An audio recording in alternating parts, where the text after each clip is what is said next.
군사권이 지난 10일 공해상에서 북한 선박에 경유 600톤을 넘겨준 것으로 드러났습니다. 우리 정부는 이 운반선이 다시 입항하자 유엔 안보리 제재 위반 혐의로 억류했습니다.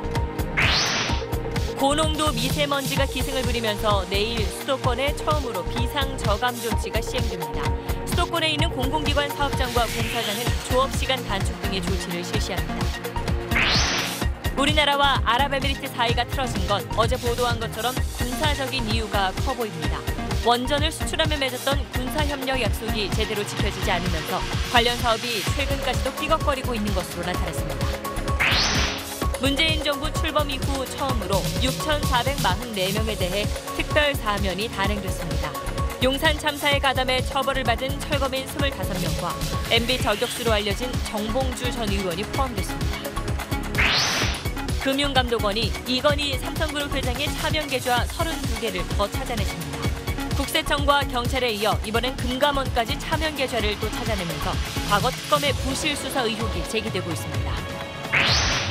실종 신고됐던 5살 고준희 양이 숨진 채 발견된 가운데 경찰은 친아버지가 살해했을 가능성에 대해 수사하고 있습니다. 친아버지와 동거녀의 어머니는 준희 양 유기 사실을 숨기기 위해 치밀하게 각본을 짠 것으로 드러났습니다. 제천 스포츠센터 화재 유족들이 사고 당일 희생자들과 나눈 통화 내용을 공개했습니다. 문이 열리지 않는다며 아빠를 찾는 내용, 또 2층에 갇혔다며 다급하게 구조를 요청하는 내용들입니다. 친부모를 찾으러 고국으로 돌아온 한 해외 입양인이 혼자 쓸쓸하게 생을 마감했습니다. 부모를 찾지 못해 괴로워하다 우울증과 알코올 중독 등으로 건강이 악화됐던 걸로 보입니다.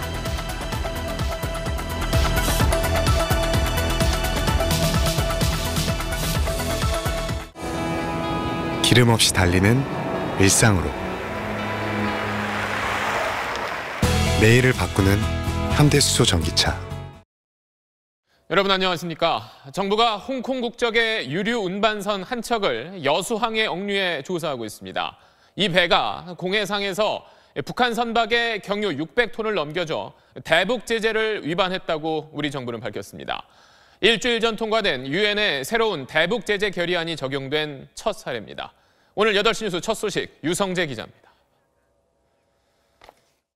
2014년 건조된 최대 적재량 16,500톤급 홍콩 국적의 유류 운반선 라이트하우스 윈모호입니다. 정부는 타이완 회사가 임대해 사용하는 이 배가 지난 10월 19일 대북 제재를 위반한 것으로 파악됐다고 밝혔습니다. 지난 10월 11일 전남 여수항에 들어와 일본산 경유 14,000톤을 싣고 10월 15일 타이완으로 간다며 출항했는데 나흘 뒤인 10월 19일 동중국해 공해상에서 북한 국적 선박 삼정 2호에 경유 600톤을 넘긴 것으로 파악됐습니다. 북한 선박에 어떠한 물건도 옮겨 싣지 못한다는 유엔 안보리 제재, 이른바 선박 간 이전 금지를 어긴 겁니다.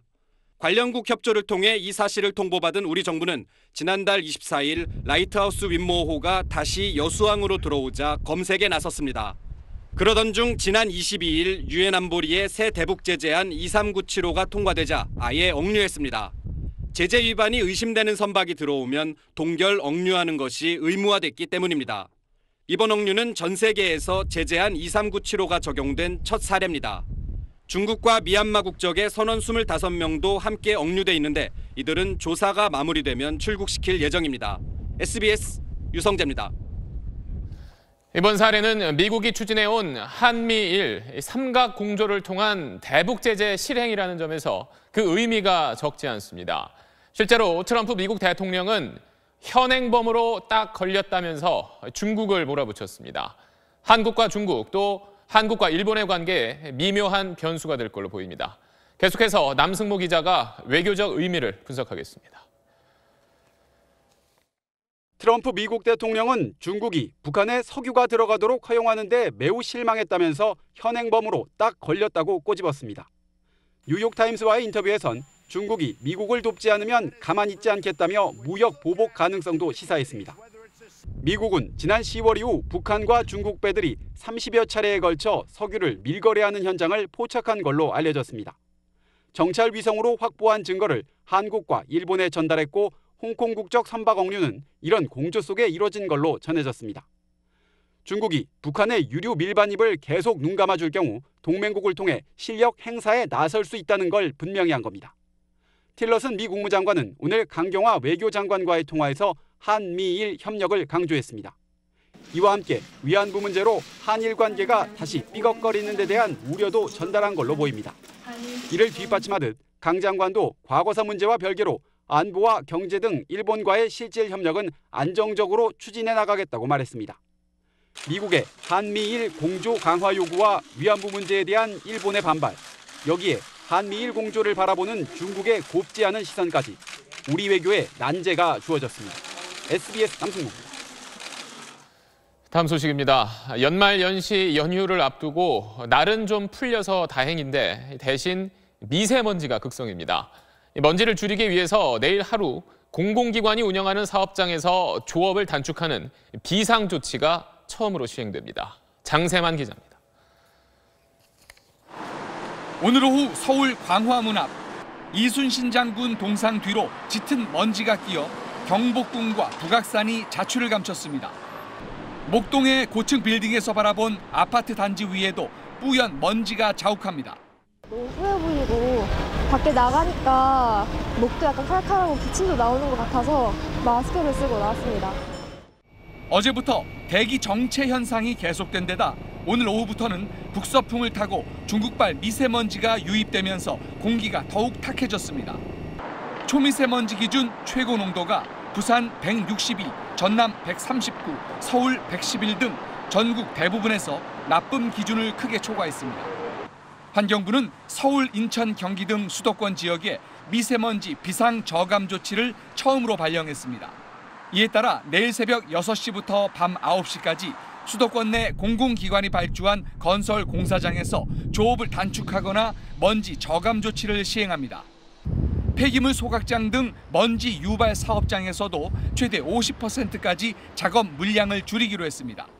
건강에 유의하셔서 외출을 자제해 주시고 외출하실 때에는 마스크를 착용해 주시기 바랍니다. 원래 비상 저감 조치 가운데는 공공부문 차량 운행 2부제가 포함되어 있지만 공휴일에는 적용하지 않는다고 환경부는 밝혔습니다. SBS 장세만입니다. 네, 지금부터는 어제 SBS가 단독 보도해드렸던 아랍에미리트 관련 속보 이어가겠습니다.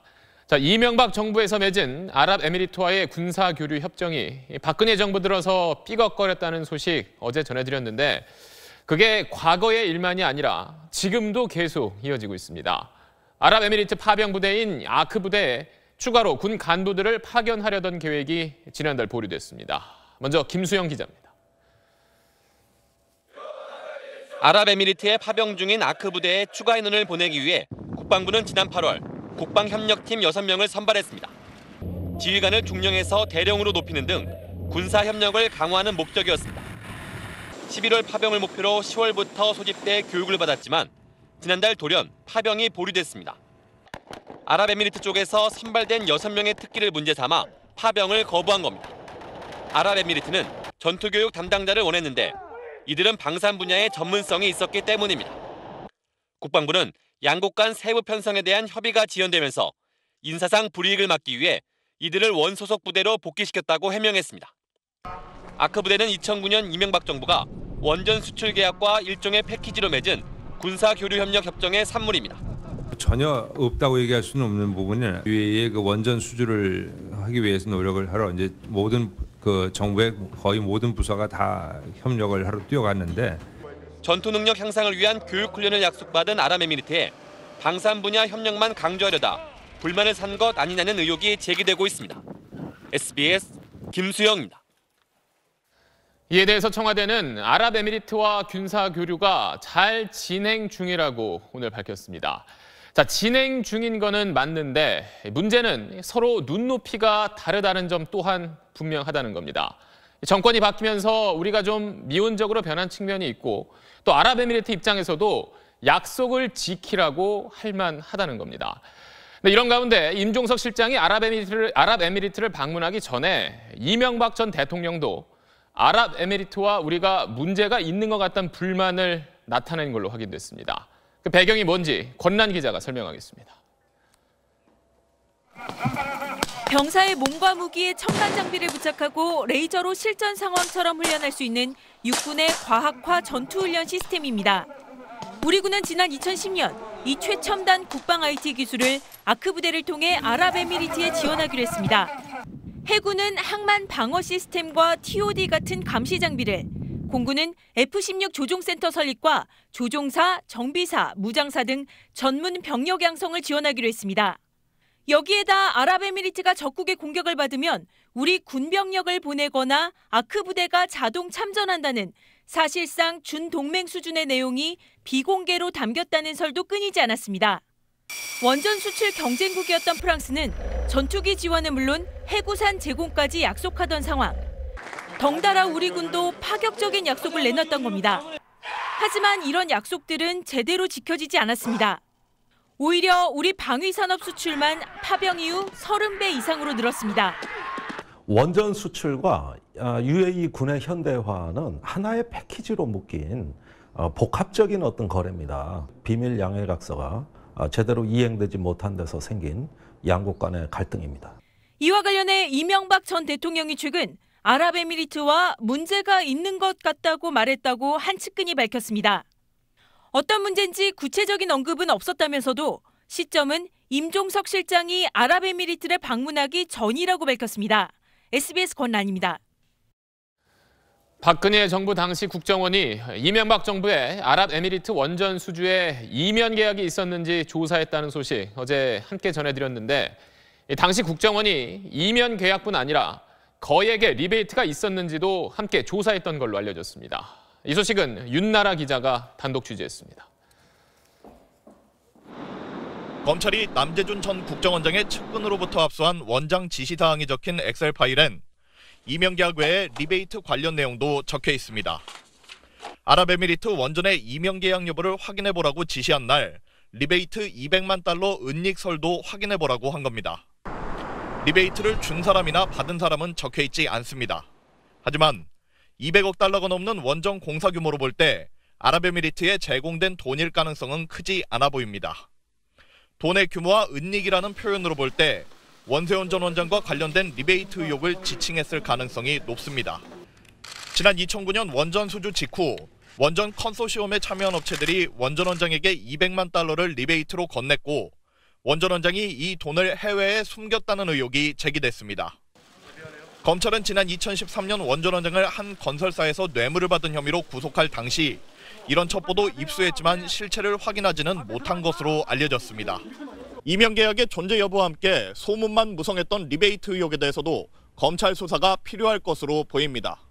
SBS 윤나라입니다. 정부의 이딴 경고 메시지에도 불구하고 가상화폐 열기가 식을 줄 모릅니다. 더 큰 돈을 벌기 위해서 해외 원전까지 떠나는 사람이 늘고 있습니다.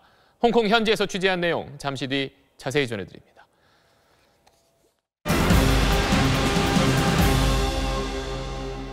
문재인 정부의 첫 번째 사면이 단행됐습니다. 6,444명이 특별 사면되고 165만 명의 운전면허 행정제재 처분도 특별 감면됩니다. 정치인 가운데에는 정봉주 전 의원이 유일하게 대상이 들었고 용산 참사 철거민들도 사면 대상에 포함됐습니다. 먼저 박원경 기자가 보도합니다. 정부가 발표한 특별 사면 및 복권 대상자는 모두 6,444명입니다. 정치인 중에는 BBK 저격수로 불렸던 정봉주 전 의원이 유일하게 포함됐습니다. 2009년 용산 참사로 처벌을 받았던 철거민 25명도 사면 대상에 포함됐습니다. 공안사범이 특별 사면을 받은 건 5년 만의 일입니다.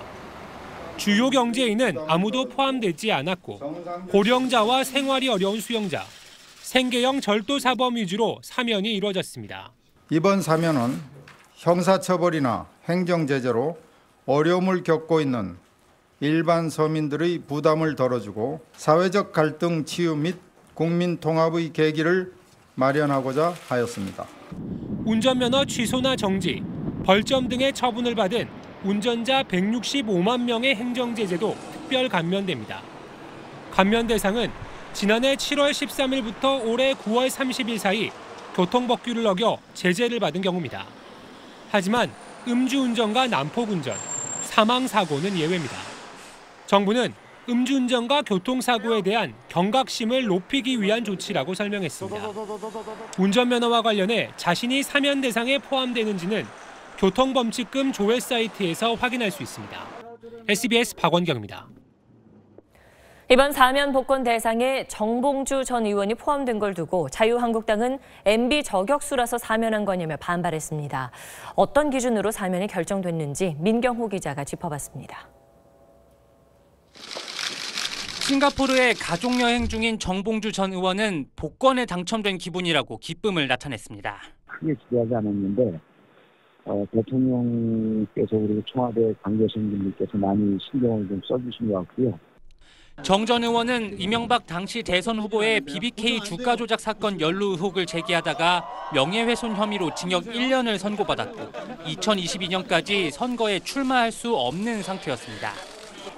정치인 중 유일하게 포함된 이유는 당시 돈 문제가 아니었기 때문입니다. 한명숙 전 총리, 이광재 전 지사 등도 거론됐지만 이번 사면에서 돈 문제와 공안사범은 대부분 빠졌습니다. 청와대 관계자는 또 형평성을 고려했다고 설명했습니다. 정 전 의원이 2007년 17대 대선 선거사범 가운데 지금까지 배제된 유일한 사람이라 피선거권이 가장 오래 박탈됐던 점을 고려했던 겁니다. 하지만 야당은 신경을 곤두세웠습니다. 정 전 의원이 MB 저격수로 불리는 만큼 과거 정권 부정하기, 또 이명박 전 대통령 겨냥이란 겁니다. 전 의원의 혐의 내용에 대한 잘잘못 시비를 떠나 이명박 정부의 것은 모두 다 뒤집는 작태를 그대로 보여주는 것이다. 정봉주 전 의원은 오는 지방선거에서 서울시장에 도전할지 고민하고 있다고 밝혀 정치활동을 조만간 재개할 뜻을 내비쳤습니다. SBS 민경호입니다. 요즘 각 부처에서 이전 정부 적폐를 반성하는 발표가 이어지고 있습니다. 잘못된 정책과 적폐를 걷어내는 일은 꼭 필요하죠. 하지만 각 부처가 모든 걸 전 정부 탓으로 돌리며 변명하고 회피하기에 급급한 모습이 계속 눈에 띕니다. 공직사회의 반성에 과연 진정성이 있는 건지 안정식 기자가 짚어봤습니다.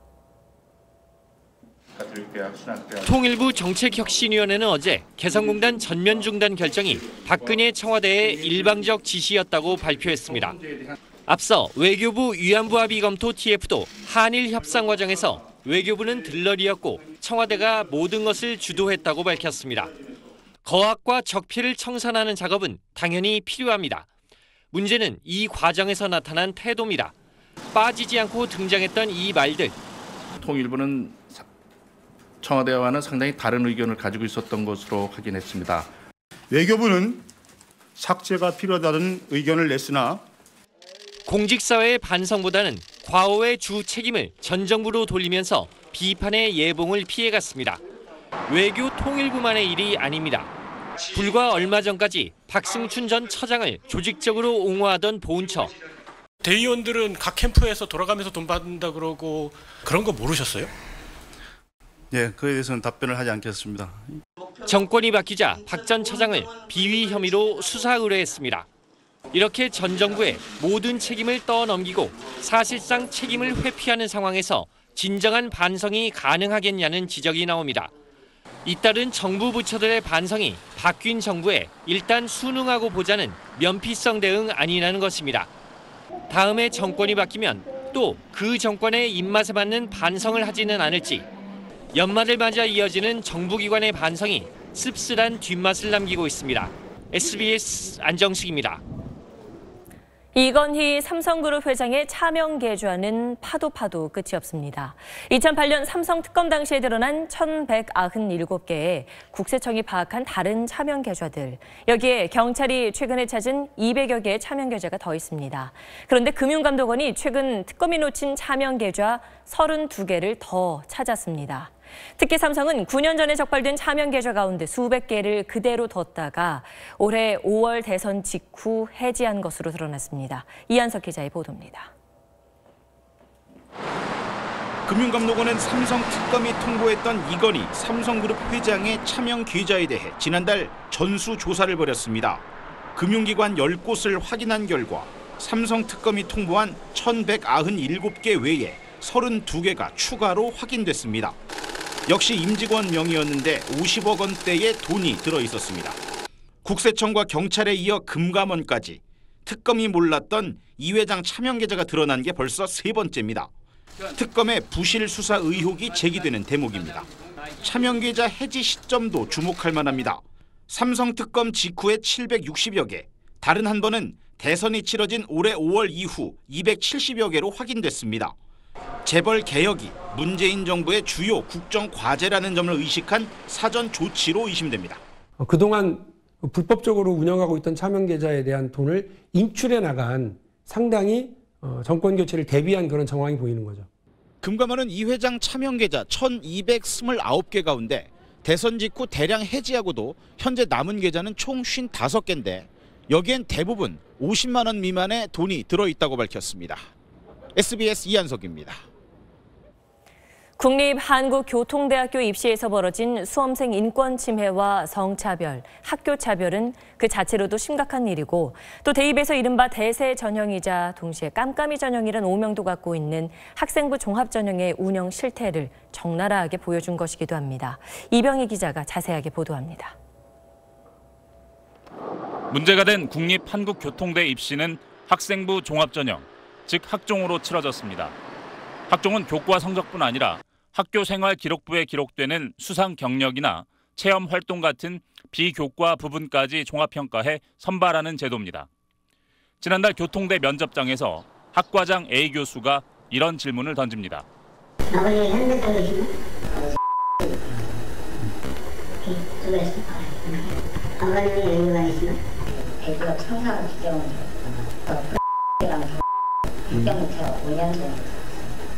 교육부는 학생부에 부모나 친척의 사회 경제적 지위를 암시하는 것조차 엄격히 금지하고 있습니다. 수험생 역량 외에 다른 요소가 당락에 영향을 줄 수 있기 때문인데 이렇게 현장에선 지켜지지 않았습니다. 면접관들 사이의 오간 대화를 들어봤습니다. 내가 보기에는 게으를 가능성이 많아요. 사람이 왜 살을 찌는지 아세요?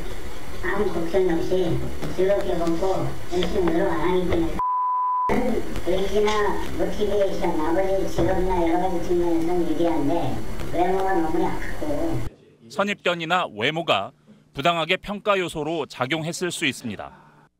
면접에 앞서 서류 전형은 더 큰 문제였습니다. 학생부와 자기소개서, 교사 추천서 등으로 종합평가해야 하는데 미리 정해둔 내부 기준에 따라 여학생과 특성화고 학생들은 기회를 부당하게 박탈당했습니다. 학생부 종합전형이 30페이지 가까이 돼요. 생활기록부, 자기소개서, 교사 추천서, 봉사활동, 수상실적 트집 잡을 게 너무 많아요. 전공 부적합, 그리고 떨어뜨리고. 대학들은 학종 전형이 공정했는지 경과를 공개하지 않고 있고 검증은 사실상 불가능합니다. 이런 깜깜이 전형, 학종의 실체를 교통대 전형은 극명하게 보여주고 있습니다. 왜 이 학생이 안 됐지 하는 생각들을 했었지 이렇게 구체적이고 노골적으로 이렇게 하리라고는 생각해보지는 않았죠. 이건 말이 안 되는 상황이잖아요. 이럴 수는 없는 거잖아요. 국립대학인데. SBS 이병희입니다. 네, 이병희 기자. 그동안 입시제도 학종의 문제점을 여러 차례 보도했었는데 이번에 그 실태가 아주 분명하게 드러났네요. 네, 그렇습니다. 그 대학 안에서 어떤 과정을 거쳐서 학종의 당락이 결정되는지 알아낸다는 게 사실상 거의 불가능하죠. 그런데 이번에 면접과 서류 전형 문제점이 한꺼번에 모두 공개됐습니다. 그런 과정에서 학종의 검은 면이 드러난 겁니다. 네, 사실 학종의 취지는 나쁘지 않은 건데 이런 식으로 불공정하게 진행될 가능성이 항상 존재한다는 게 큰 문제인 거잖아요. 네, 그렇습니다. 교통대처럼 마음대로 기준을 잡아서 학생을 뽑아놓고 탈락 원인은 전공 부적합, 이렇게 확인이 어려운 이유를 갖다 붙일 가능성은 다른 대학에서도 충분히 일어날 가능성이 있다는 거죠. 네, 어제 문재인 대통령이 새 대입 제도에 대해서 언급을 했는데 어떤 방향으로 가게 될까요? 네, 문 대통령은 우선 공정해야 하고 그리고 누구나 쉽게 준비할 수 있도록 단순해야 된다 이렇게 얘기를 했습니다. 즉 공정과 단순 이 부분의 방점이 찍힌 건데요. 그 학종의 문제점, 즉 불공정과 복잡함을 해결하는 게 그 핵심이 돼야 할 것 같습니다. 또 아울러서 지나치게 커진 학종의 비중을 줄이는 것도 염두에 둬야 할 것 같습니다. 네, 잘 들었습니다. 전북 전주에서 실종됐던 5살 고준희 양이 오늘 새벽 싸늘한 시신으로 발견됐습니다. 준희 양의 친아버지는 경찰 조사에서 8달 전에 딸이 숨져서 시신을 버리긴 했지만 자신이 살해한 건 아니라고 주장했습니다. 하지만 경찰은 아버지가 준희 양을 숨지게 했을 가능성이 큰 걸로 보고 있습니다. 먼저 JTB 주혜인 기자입니다. 고준희 양의 시신이 발견된 건 수색 착수 6시간 이상이 지난 오늘 새벽 4시 50분쯤. 준희 양은 쓰러진 나무 아래 수건으로 덮여 있었습니다. 친아버지인 36살 고모 씨의 선산입니다. 그동안 범행을 부인해온 고 씨는 통화 내역을 통해 동건여 어머니와 함께 군산에 갔던 사실을 확인한 경찰에 추궁해 자신이 숨진 딸을 이곳에 버렸다고 털어놨습니다. 아이가 아프다고 연락을 받고 가서 보니 아이가 쓰러져 있더라. 어쩔 바를 몰라서 이쪽에 와서 사체를 묻었다. 유기 시점에 대해서 자백했나요? 4월 27일 새벽 시간입니다. 고 씨는 본처와 진행 중인 이혼 소송에서 불리해질 것을 우려해 시신을 유기했을 뿐 딸을 살해하지는 않았다고 주장하고 있습니다. 어떤 일인가요? 한 말씀 해주세요. 경찰은 고 씨와 내연녀의 어머니 김모 씨를 긴급 체포했지만 두 사람은 공모 여부 등에 대해서는 굳게 입을 닫고 있는 것으로 알려졌습니다. 거짓 실종 신고가 접수된 지 22일째. 가족들의 범행 의혹을 낳았던 실종 사건은 결국 준희 양이 싸늘한 시신으로 발견되면서 비극으로 막을 내렸습니다. JTB 뉴스 주혜인입니다. 이 친아버지는 준희 양의 시신을 유기한 뒤에도 딸의 생일날에 주변에 미역국을 돌리면서 마치 준희 양과 함께 계속 살고 있는 것처럼 행동했습니다.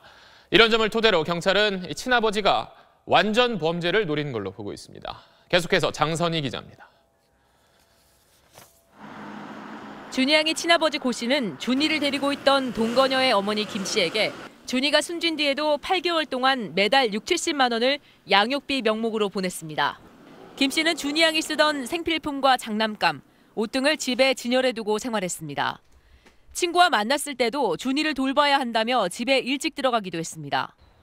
준희 양의 생일인 지난 7월에는 이웃들에게 미역국을 돌리고 마치 생일 잔치를 한 것처럼 꾸몄습니다. 아동을 위해서 생일 잔치를 했다는 정황은 나옵니다. 미역국을 끓여서 동건이의 모 지인에게 갖다 주었습니다. 8월 말 전주 우화동 빌라로 이사한 뒤에도 준희 방을 따로 꾸미고 이불도 갖다 놨습니다. 친아버지 고 씨는 지난 4월 27일 김 씨 집에서 준희 양이 숨져 있는 것을 발견했다고 진술했습니다. 그러나 경찰은 이들이 치밀하게 각본을 짜고 이중 생활을 한 점에 주목하고 있습니다. 유기치사 아니면 학대치사. 하체 유기는 당연히 수반되는 것이고요. 더불어 유기에 의한 공무집행 방해 이 정도로 경찰은 고 씨의 동거녀가 준희 양 실종 신고를 한 이유와 동거녀도 범행에 가담했는지 등을 조사하고 있습니다. SBS 장선입니다. 제천 참사 유족들이 사고 당일 희생자와 통화했던 시간과 그 내용을 공개했습니다. 유족들은 충분히 살릴 수 있는 시간이 있었는데도 구조가 늦었다며 또 한 번 안타까움을 토로했습니다. 전형우 기자입니다.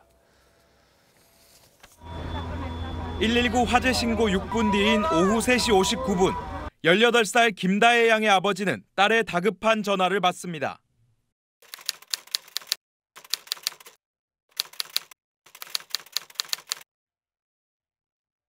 시간이 갈수록 대화는 절박해집니다.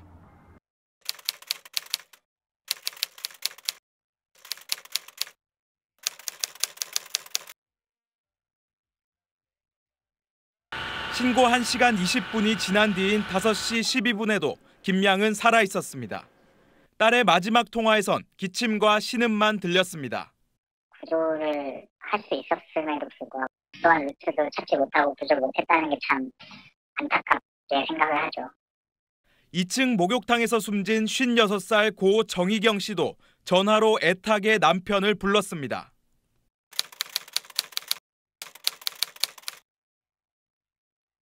바로 이때 화재 현장에 도착한 구조대는 아무도 없는 지하부터 수색에 들어갔습니다.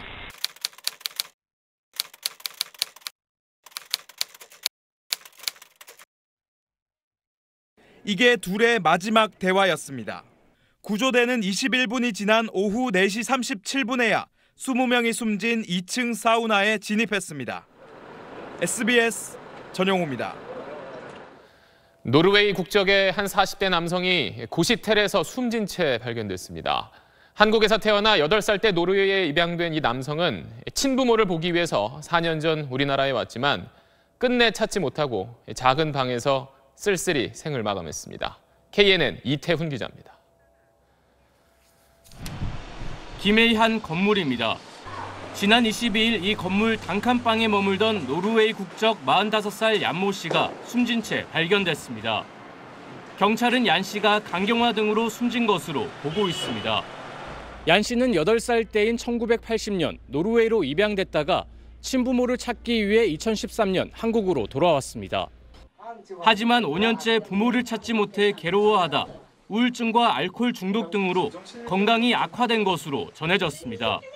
좀 힘들었답니다. 괜히 나가면 술로 사과 오고 누구를 만난 사람도 없고 좀 혼자서 외로워 좀 생활을 많이 했답니다.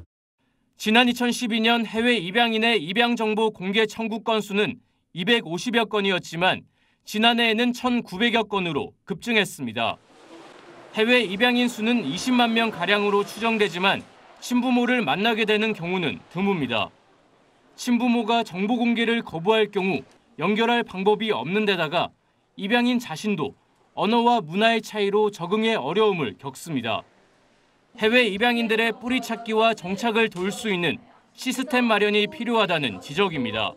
KNN 이태훈입니다. 가상화폐 이상 열기가 계속되면서 더 큰 시세 차익을 얻기 위해서 해외 원정까지 떠나는 사람들이 늘고 있습니다. 심지어 취업 준비생들까지 해외 원정에 뛰어들고 있는 실태를 SBS 취재팀이 홍콩 현지에서 확인했습니다. 먼저 최우철 기자가 보도하겠습니다. 홍콩 중심가에 있는 가상화폐 거래소. 청년 3명에게 말을 걸어보니 모두 한국인입니다. 아시는 분이 있어서 얘기 듣고 있어요. 그분도 그럼 이쪽 업에 종사를 하고 계세요? 그냥 여기 사시는 분이에요. 취업 준비를 해왔지만 그만두고 앞으로 가상화폐 전문 투자자가 되겠다고 말합니다. 거래를 해야만 알려준다고 안 하고요. 전문적으로 투자를 한번 해보시려고? 그럴 생각이에요. 이 거래소만 해도 올해 외국인 고객 비중이 전체의 30%로 급증했는데 상당수가 한국인입니다. 홍콩의 가상화폐 시세가 한국보다 10에서 20% 정도 싼 편이어서 몰려들고 있는 겁니다. 한국에서 가상화폐 구매가 늘면 한국 시장의 시세는 다른 나라보다 높아집니다. 이곳 홍콩 등지로 나온 원정 투기꾼들은 이때 한국 시장에 매물을 내놓는 방식으로 시세 차익을 얻습니다. Korea often have some premium regarding the international markets. So that's why actually in Hong Kong we can do some arbitrage as well. 하지만 젊은 원정 투자자들 상당수가 금융 투자 경험이 아예 없어 자칫 실패하기 쉽습니다. 심지어 가상화폐 단기 투자로 돈을 번 직장인이 늘면서 수천만 원씩 돈을 모아 단체 원정 투자를 떠나는 사례도 급증하고 있습니다. 5천만 원씩 그냥 정잣돈 갖고 있던 거 해갖고 하면 2억이잖아요. 그럼 2억 가지고 나가서 비트코인을 한국으로 보내고. 하지만 가뜩이나 불안정한 가상화폐 시장 특성상 거액을 들고 해외로 나갔다가 시세 조정이나 폭락이 시작될 경우 속수무책 큰 손해를 볼 수밖에 없습니다. SBS 최우철입니다. 네, 이렇게 거액을 들고 잘 알지 못하는 상황에서 원정 투자를 하다가는 자칫 환치기 사범으로 처벌받을 수도 있습니다. 또 이미 큰 손들이 장악한 시장에 뒤늦게 뛰어들었다가 손해를 볼 가능성 역시 적지 않습니다. 계속해서 박진호 기자가 그 문제점을 짚어봤습니다. 직장인 A씨를 비롯한 4명은 지난 5월부터 꾸준히 태국과 인도네시아를 찾아 가상화폐 투자를 하고 있습니다.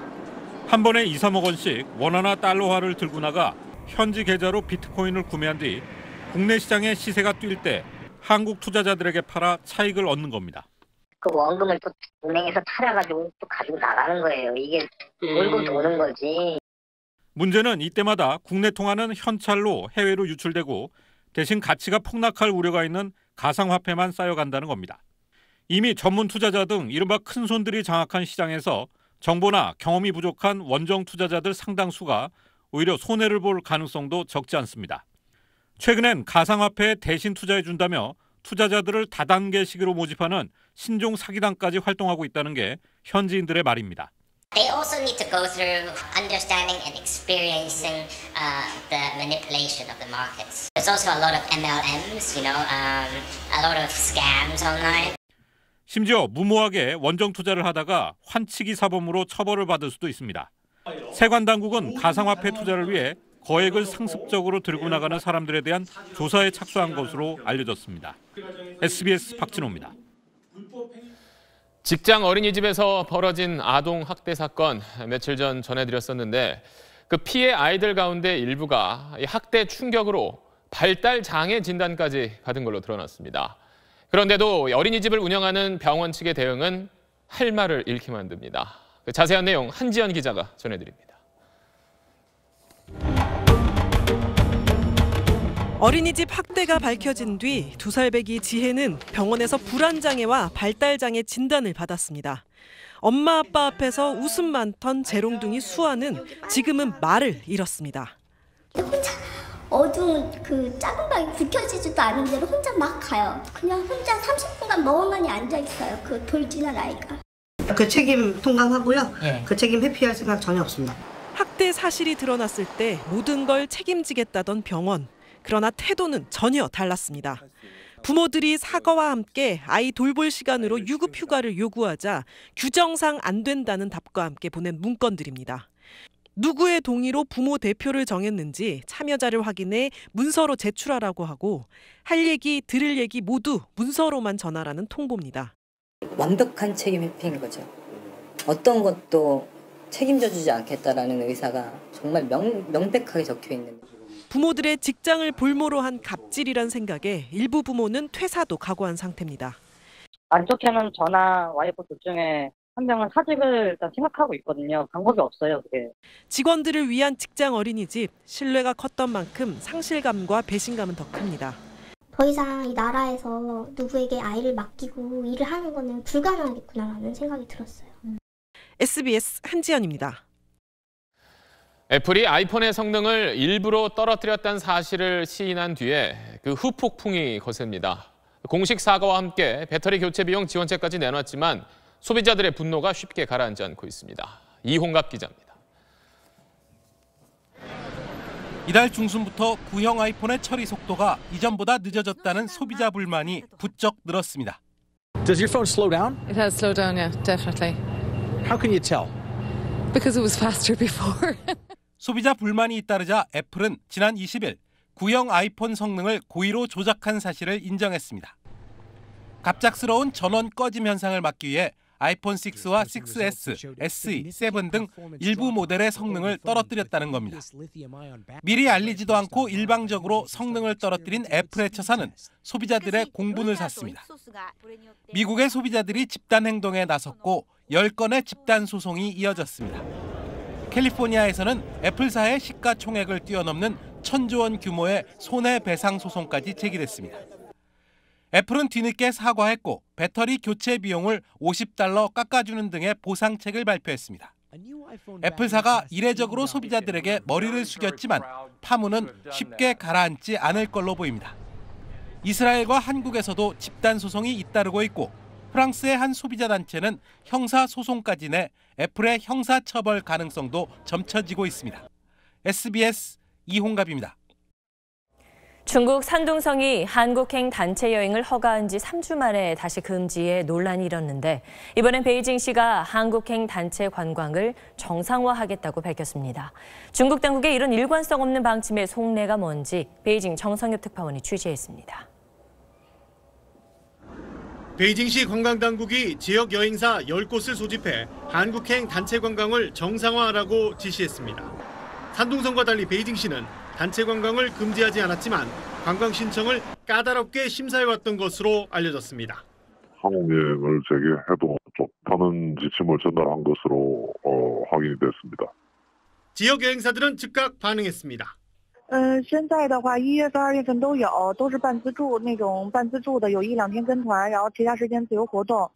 여행업계에선 이번 일을 계기로 조만간 산둥성도 단체 여행 금지가 풀릴 걸로 기대하고 있습니다. 크루즈 여행과 전세기 취향, 온라인 모객, 롯데 관련 업체 이용을 막는 기존 4가지 금지 항목은 그대로 유지됐습니다. 사드 문제가 해결되지 않은 걸로 보는 중국이 한국 여행 분야만 지나치게 풀어주는 듯한 분위기를 경계하고 있기 때문이라는 분석입니다. 여기에 싸구려 해외 단체 관광을 제한하려는 정책 변화 움직임도 한국행 단체 관광에 영향을 준 것으로 파악되고 있습니다. 이 때문에 중국의 일부 지역에서 한국행 단체 관광이 풀리더라도 이 방한 유혹가 예전만큼 회복될런지는 미지수라는 게 여행업계의 다수 견해입니다. 베이징에서 SBS 정성엽입니다.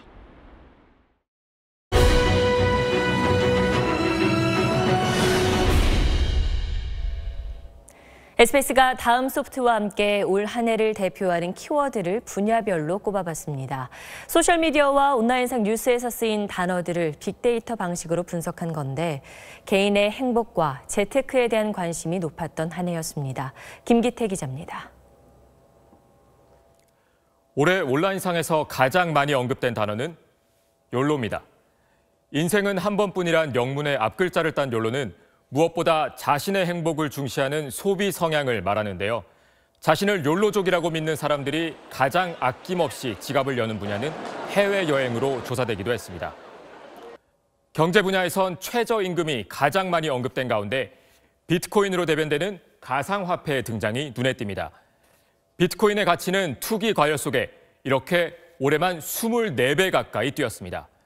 시세가 급격하게 출렁이면서 거품인지 실체인지 논란은 계속될 전망입니다. 인공지능도 단연 화두였습니다. AI 기술은 이미 인간과 대화하는 수준까지 올라섰는데요. 전 세계 언어를 동시 통역하는 기술도 곧 상용화될 전망이라 영어 공부가 필요 없어질 거다, 이런 말까지 나오고 있습니다. 아이돌 그룹 방탄소년단입니다. 빌보드 앨범 차트 7위에 오르기도 한 방탄소년단이 방송문화 분야 키워드에도 올랐습니다. 방탄소년단은 우리말로 노래를 부르면서도 화려한 무대 연출로 해외에서 큰 인기를 얻고 있습니다. 마지막으로 정치 사회 분야입니다. 지난 5월 출범한 새 정부가 1위를 차지했습니다. 여론조사에선 70% 안팎의 지지율을 계속 유지하고 있는데요. 촛불 민심에 기대를 안고 태어난 만큼 어깨에 짐이 무거운 상황입니다.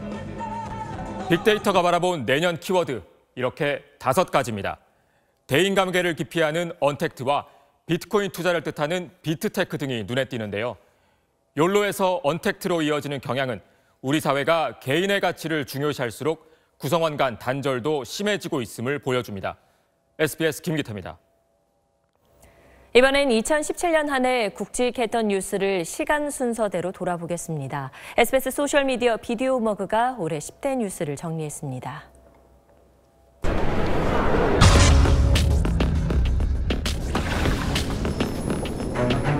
주문, 피청구인 대통령 박근혜를 파면한다.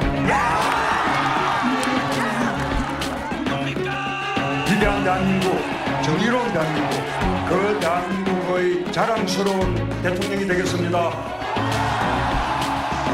중국의 사드 보복은 갈수록 심해지고 비롯한 있습니다. 한국 기업에 대한 보복을 본격화하고 있습니다. 살충제 달걀에 이어서 충격을 주고 있는 생리대 유해물질 파문이 일파만파로 커지고 있습니다. 문재인 정부가 출범한 이후 첫 번째 국정감사가 오늘부터 시작됐습니다. 경북 포항에서 규모 5.4의 지진이 일어났습니다. 6.3도 로켓 시력 발사 강가.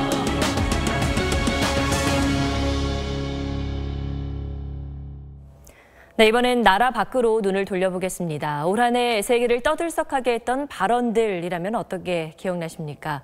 분노와 갈등, 대립으로 이어지는 말이 참 많았는데 역시 가슴에 오래 남는 건 희망을 주는 말입니다. 이혜미 기자가 정리해봤습니다. Little rocket man to totally destroy North Korea. 올해 미국과 북한은 서로 전례 없는 강경 발언을 쏟아냈습니다.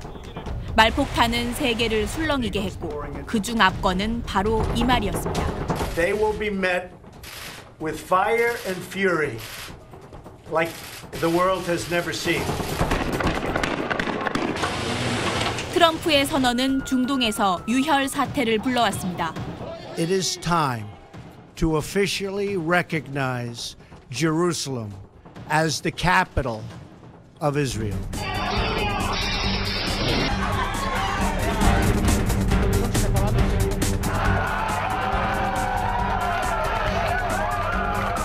분열과 독립의 바람이 거셌던 유럽에선 통합이란 말이 강조됐습니다.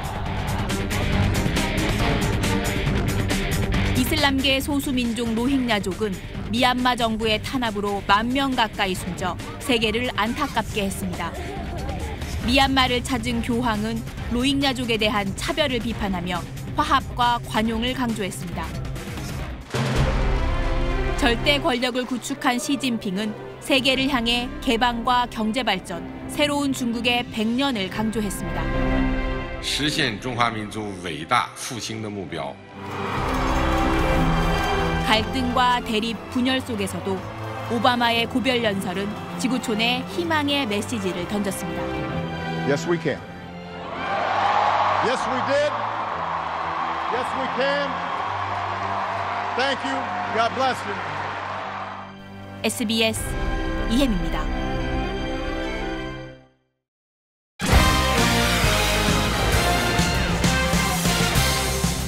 올해 프로야구는 흥행과 논란 속에 1년 내내 뜨거웠습니다. 기아의 우승과 그라운드를 떠난 전설, 그리고 각종 사건, 사고까지 올 시즌 프로야구를 유병민 기자가 돌아봤습니다. 역대 최다인 840만 구름 관중이 야구장을 찾은 가운데 인기구단 기아가 흥행을 주도했습니다. 선발 원투펀치 양현종과 헥터가 나란히 20승을 따냈고 최용우가 가세한 타선은 막강 공격력을 과시했습니다. 기아는 부산의 막판 추격을 뿌리치고 정규 시즌과 한국 시리즈 통합 우승을 차지했습니다. 전설이 떠나자 새로운 별이 떴습니다. 국민타자 이승엽이 박수를 받으며 퇴장한 가운데 바람의 손자 이정후가 환호 속에 등장했습니다. 잊고 싶은 기억도 많았습니다.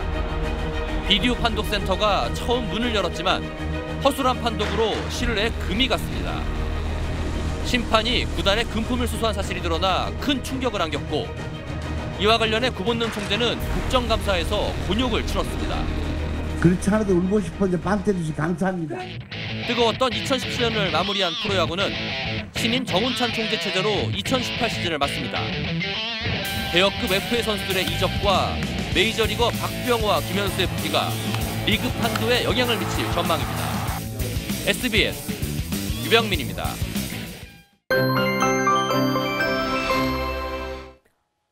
사람의 폐속까지 침투하는 초미세먼지. 오늘 서울은 이 초미세먼지 농도가 평소에 3배 이상 높았는데요. 그런데 내일은 오늘보다 상황이 더 안 좋아집니다. 전국의 대기질이 매우 나빠지겠습니다.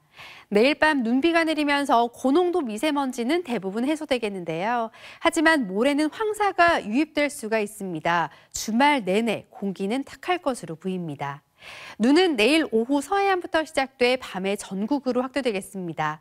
강원 산간지방은 최고 7cm, 서울은 1에서 5cm 안팎의 눈이 오겠고 모레 아침이면 모두 그칠 것으로 보입니다.